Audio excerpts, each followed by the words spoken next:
यहाँ के लोग काफ़ी ज़्यादा मेहनती हैं।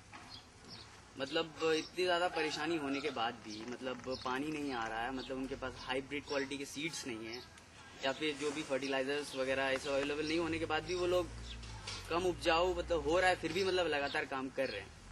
तो मतलब उन्होंने अपना मतलब जो एक होता है होप जो होता है वो बिल्कुल नहीं छोड़ा उन्होंने, मतलब लगातार काम कर रहे हैं। बहुत ज़्यादा मेहनती है, इसमें कुछ नहीं है, और दिल के बड़े साफ है सबके सब, मतलब जो आजकल मतलब मिलता नहीं है कहीं देखने को। डेवलप प्लेस में ऐसी ऐसी चीज़ें होती है और अब आप सिस्टम लगाएंगे उसके लिए वगैरह। मैंने कहा यार ये लोग जो कर रहे हैं वो और कितना मतलब अपने जीवन में उन्होंने ऐसा सिस्टम बना लिया है कि सफाई रखते हैं, पर्यावरण को मेंटेन करते हैं। मुझे वो बात सबसे ज़्यादा पसंद आई इस ट्रिप में, भले मैं नहाई नहीं। ये बात बोली थी कि how they are rich, like किसी के पास पैसे नहीं है शादी करने के लिए, तो they all of them contribute. This is a great thing कि मतलब वो लोग भी गरीब हैं जो कंट्रीब्यूट कर रहे हैं। 300-400 रुपए करना किसी के लिए आसान नहीं होता, बहुत गरीबी में रहते हैं, शायद उनकी रोजाना इनकम होगी 100 रुपीज, उसके बाद भी वो 300-400 रुपए कंट्रीब्यूट करते हैं किसी और की शादी के लिए।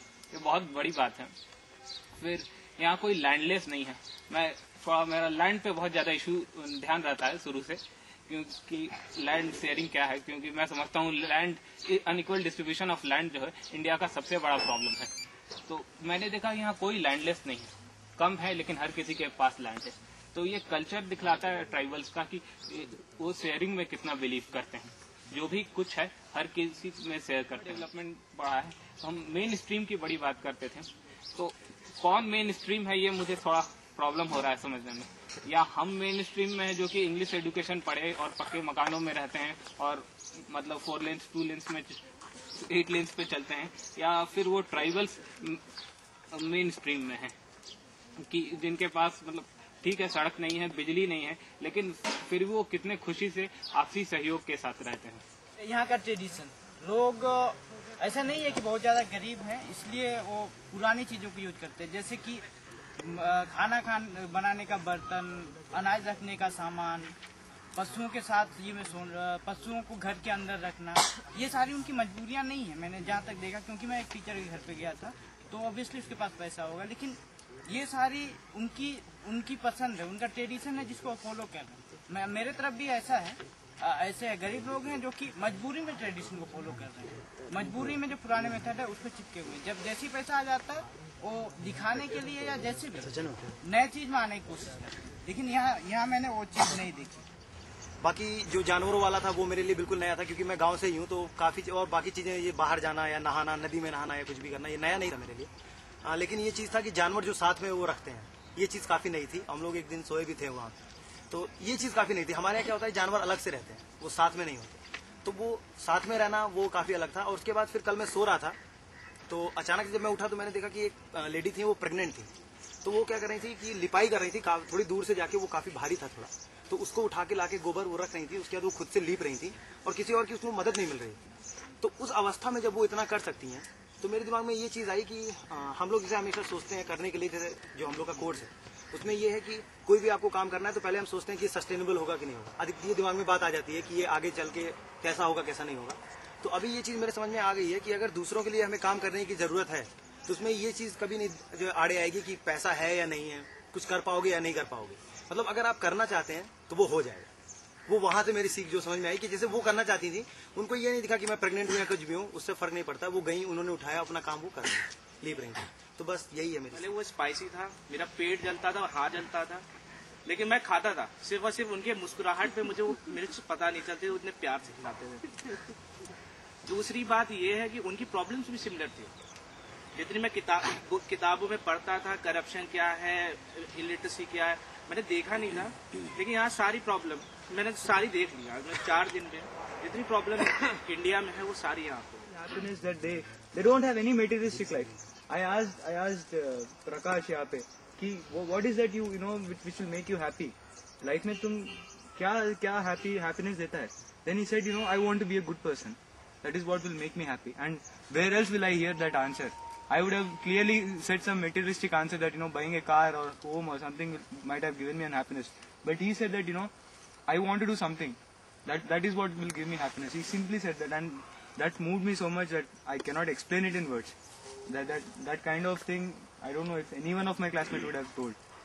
and they don't have any other materialistic life. The only small materialistic pleasures that they have is maybe meat. They might eat meat, maybe that might give them some satisfaction, I don't know, but that is what I am assuming. Alcohol, a little alcohol sometimes, I don't know. But how is that we are asking them to make a choice not to eat that? See, I don't know whether what is right or what is wrong. I am not trying to make a judgment of right or wrong, but I feel sad that these are the only pleasures that they have in life. We have so much of pleasures, we have so many choices to make in life, but their choices are so limited, they can't even aspire.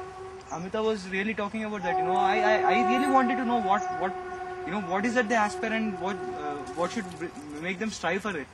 But seriously, they don't have anything to aspire for. And the greatest thing is that almost all the fields I went had stones.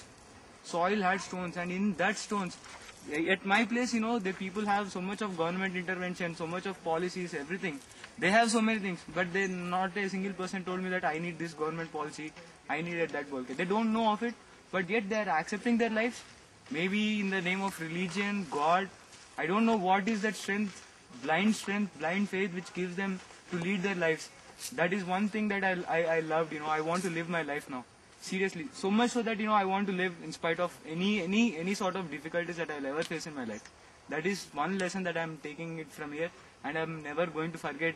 I'll be so thankful to the people of Jaboa कि मैं ये lesson ले जा रहा हूँ वहाँ से.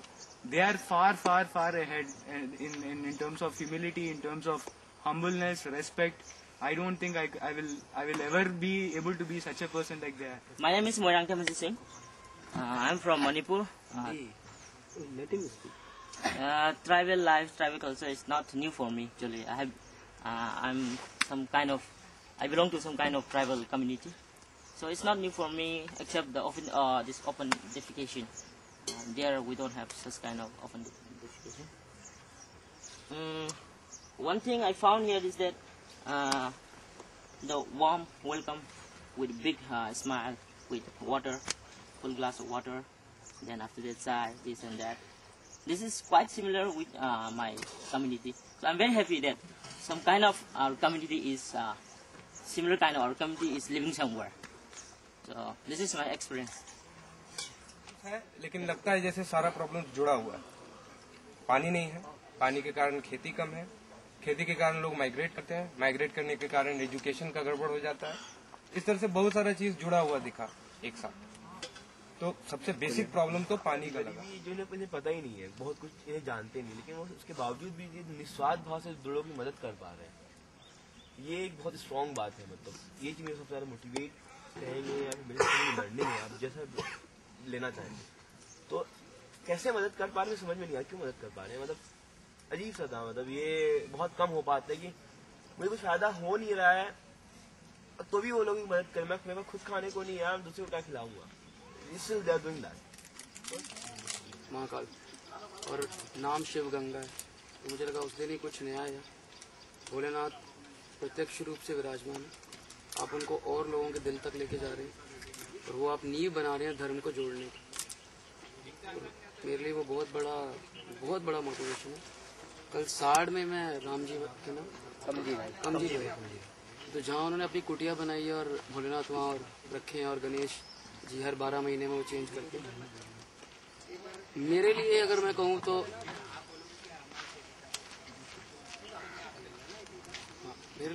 तो मेरा जीवन भोलेनाथ भक्ति है और कुछ नहीं. जो भी हो रहा है मुँह से जो बोल रहा हूँ निकल रहा है, गुस्सा भी निकलता है वो भी भोलेनाथ है. जो भी है तो मैंने बहुत अलग रूप से उनसे कल जो वार्तालाप किया है. एक आदमी जिसके ऊपर 1.5 लाख का कर्ज है तो मुझे कहता है कि कहीं से 50,000 रुपये लिया. बोला उनने, खुल के बात हुई और मैं लेके भी आऊंगा 2-3 महीने बाद. एक मैं ये काम करने वाला हूँ कि वहाँ मंदिर बनेगा, क्योंकि वहाँ पूरे क्षेत्र में कोई भी मंदिर नहीं है. और कोई कहता है भगवान पैसा देने से आता, तो मैं कहता हूँ हाँ आता है तो आए, क्योंकि भगवान की वहाँ स्थापना होने से 4 लोग माथा टेकेंगे. एक पत्थर को लोग पूजना जब शुरू करेंगे तो उनका दिल भी बदलेगा. मेरी ऐसी मान्यता है. तो 1 लाख रुपया उनको लगता है, कह रहे मैं 20 साल से सोच रहा हूँ पर आज तक नहीं हो पाया. तो मैंने कहा मेरी आस्था क्या है. एक आदमी जिसका 1.5 लाख रुपया जिस पे कर्जा है, तो सुबह से शाम तक नंगे पैर चल रहा है, उसके दिमाग में एक चीज है, मुझे भोलेनाथ का यहाँ नाम बना के जाना. मुझे दांत निकाल के दिखाया कि मेरे दांत टूट गए. मेरे लिए बहुत इमोशनल था. अभी भी वही चल रहा है दिमाग में कि और आप ये काम कर रहे हैं, शिवलिंग स्थापन कर रहे हैं, बात सिर्फ भोलेनाथ को लेके जाने की नहीं है, बात है भोलेनाथ के नाम पे जब 15,000 का हलमा होता है, उस पहाड़ी को उतरने में जो डर लगता है और चढ़ने में जो डर लगता है, जिन लोगों ने खोद के, एक आदमी ने जब 3 गड्ढे बनाए होंगे, 10,000 लोगों ने, जो आपने कहा 30,000 गड्ढे बनाए, तो भोलेनाथ के नाम पे बना। इट्स नॉट नरेगा और anything which can bring in that kind of a major change. और 28 दिन में कोई तालाब बनाना, ये उसकी शक्ति है, उसकी शक्ति से सब हो रहा है। और आगे भी मैं कहूँगा आप बहुत आगे जाओगे। 1100 गाँव में पहुँचना छोटी बात नहीं है। आज वेंचर कैपिटलिस्ट और ये बड़े बड़े लोग आते हैं, बड़ी बड़ी बात करते हैं, 1500 गाँव के लिए कोई प्लान लाओ, then we'll fund you and blah blah blah. और मुझे लगा यार विदाउट एनी फंड, है ना, धर्म के नाम पे आप लोगों को, जो आप लोगों को बना रहे हो, we need human values, people will stand on those values gradually. और कल जो हुआ, छोटे छोटे बच्चे बाहर सोए और मंदिर सोए, उन्होंने कहा कि बाहर पूजा की वजह से सोए, पर मुझे पता था उनके पास जगह नहीं थी और वो हमारे लिए ही बाहर सोए थे। एक ये, और दूसरा इस 2 साल के कोर्स में मैं क्या कर सकता, जो आपका अप्रोच जो है वो अलग है। मतलब इतने सारी एनजीओज हैं जो रूरल एरियाज में जाके काम करती हैं, लेकिन वो कुछ शिक्षा का अगर प्रॉब्लम है तो शिक्षा पे काम करते हैं, अगर हेल्थ का प्रॉब्लम है तो हेल्थ में जाके उनके जो विचार है वो उस पर इम्पोज करते हैं। लेकिन आपने क्या किया है, आपने ये देखा है कि इस गांव में ग्राम सभा नहीं होती, इसमें पंचायत नहीं होती, इतनी मतलब जब होना चाहिए तब नहीं होती।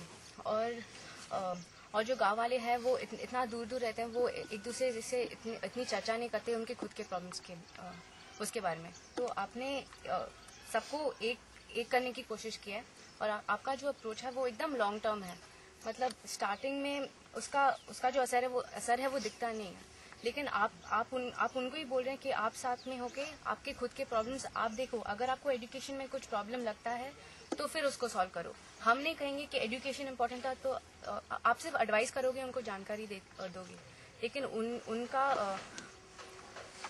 उनका डिसीजन है, उनका निर्णय है कि वो करेंगे कि नहीं। तो वो इस अप्रोच का बहुत लॉन्ग टर्म इम्पैक्ट बहुत अच्छा रहता है, लेकिन शॉर्ट टर्म जैसे हम 6 दिन में जाके देखते हैं तो फिर हमको ऐसे फिजिकली कुछ दिखता नहीं है कि क्या इम्पैक्ट है। लेकिन आपका अप्रोच मुझे लगता है कि अगर और एनजीओज करें तो उसका इम्पैक्ट भी ज़्यादा है।